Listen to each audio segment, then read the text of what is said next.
सप्रेम नमस्कार। आता मी प्रचार दौऱ्याच्या वेळी असताना एका माध्यमावर विरोधकांची एक व्हिडिओ ऐकली आणि त्याच्यामध्ये त्यांनी सांगितलं की आम्हाला ही निवडणूक जड नाही, आम्ही विजयी आहोत। त्यांनी असं सांगितलं की आमची विकास कामं प्रत्येक घराघरात पोहोचलेली आहेत आणि विरोधकांचं म्हणजे आमचं डिपॉझिट जप्त होईल। अहो लाजा वाटली पाहिजे।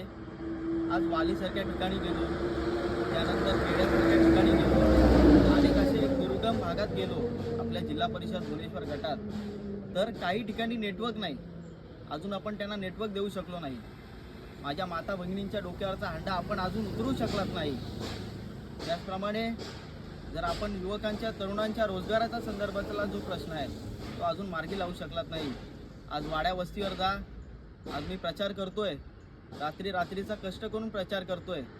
आज वाडी वस्तीवर जा, कित्येक ठिकाणी अंधार पसरलेला आहे आणि आपण म्हणताय आम्ही विकास केला। अहो तुमच्यात हिंमत असेल ना तर धनशक्तीचा वापर न करता ही निवडणूक लढवा।